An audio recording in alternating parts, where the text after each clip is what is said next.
Well, anybody out there who has kids knows that kids definitely know how to push your buttons, and they can make it pretty difficult for the adult to take the high road. But the way that you react definitely determines their behavior in the future. So here with some tips on how to keep our cool when we're disciplining our kids is Diane Dubrovner. She's the health and psychology editor of Parents Magazine. Welcome back, Diane. Thank you. Good nice to see you. It is tough. You got kids. Kids are constantly screaming this, and that at you, and you're trying to be the adult in the whole situation, right? Absolutely. In stressful situations, it's very easy for parents to sort of go on autopilot.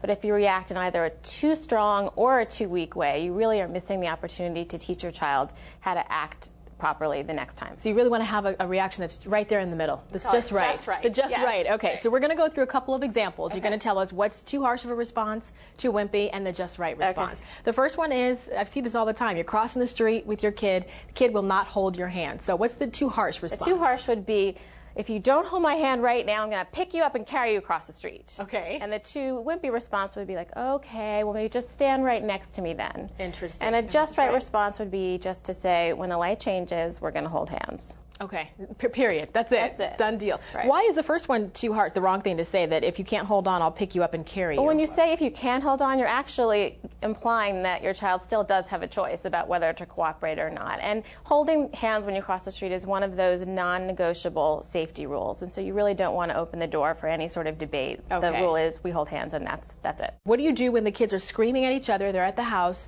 It's not so much what they're yelling about, it's just hearing the screaming, and you just can't take it anymore. What's the too harsh response for that? That's enough. The two of you go to your room right this minute. Okay.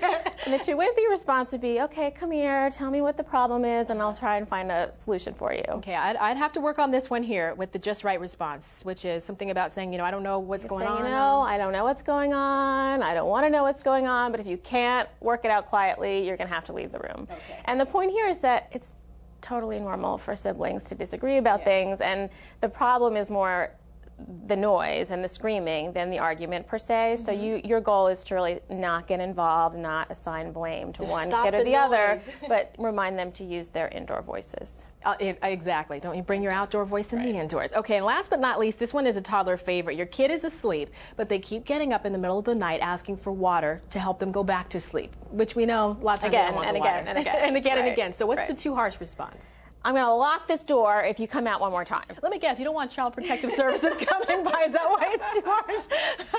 Okay, and then the too wimpy response would be? Okay, Daddy will lie down with you until you fall asleep. Interesting. So very common. How do you compromise with this one with the just right response? You just have to stay calm and say, we're going to just have one more drink of water, and then we're going to walk back to bed because it's time to go to sleep. And you want to make the whole thing, you don't want to get annoyed because you just want it to see very boring and repetitive when they pop out, and then they'll stop doing it as much. They have these fantasies of all these exciting things are happening out in the living room after they're asleep, but you just want to make them think that it's just really dull after they go to bed. It's boring out here. We're just doing bills. All right. Thank you so much, Diane. Good to see you as always. And you guys can find out more information about disciplining your child and the right responses in Parents Magazine, or you can go to their website, parentsmagazine.com.